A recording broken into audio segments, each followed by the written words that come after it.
Welcome to today's edition of Marcus Resource Video Blog. Today I'd like to talk about home inspections from the perspective of the buyer. In looking at a home inspection, there's a couple of things you have to keep in mind, just like when you make an offer on a house.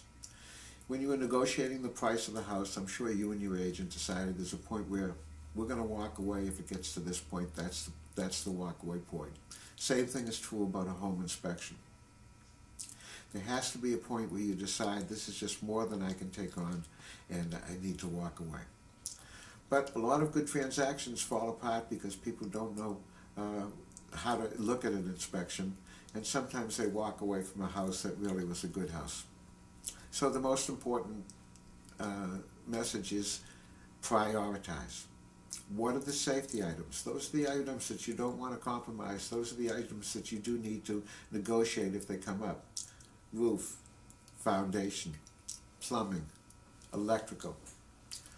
Those are the most important things that you really want to consider when you buy a house.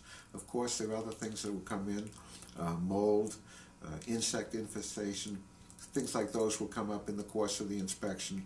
And if those do come up, then you probably want to get a specialized inspector in there. So the first rule I would say is when you actually make your offer for a house, and you're putting on the dates that you'll perform certain things, you want to leave yourself a couple of days between the time when you actually take your inspection and the time you have to complete the negotiations for the inspection, so that you'll have a couple of days to get a specialized inspector in there if need be. Okay?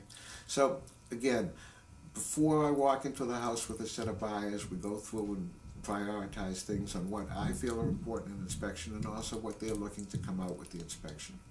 But again, inspection comes after a process when you've been looking for a house probably for a long time. You finally found a house that really looks like it meets your needs and visually looks attractive to you. And now you're going to sort of do an autopsy and find out if it really ticks. And this can be an emotional part of buying a house for you. But again, if you prioritize things before you went into the inspection, then you'll be better about the emotional parts of it. So again, those are the 4 areas that you need to concentrate the most. Most inspections start on the outside. The inspector would do a run-through on the outside of the house, talk to you about the siding or whatever might be on the side of the house, give you a quick update on the roof, try to get a visual on that, and then go inside, usually down in the basement, because that's where all the utilities are, and talk about what's important. Everything can be fixed basically in a house. Of course, cost is the determining factor, and that's where you have to be able to make a decision based on facts and estimates instead of emotions and wants and needs.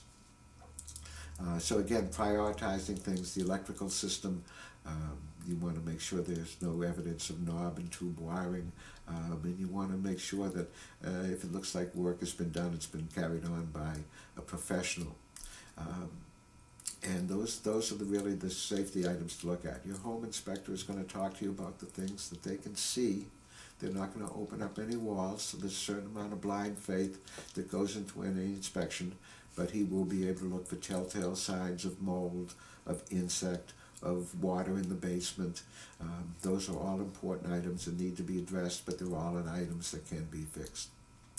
So my message is, again, prioritize.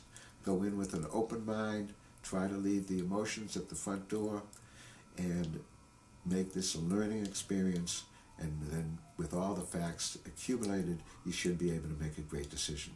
I hope you'll find this helpful. There's more information on my blog, marcusresource.com, and look forward to seeing you in the future. Thank you.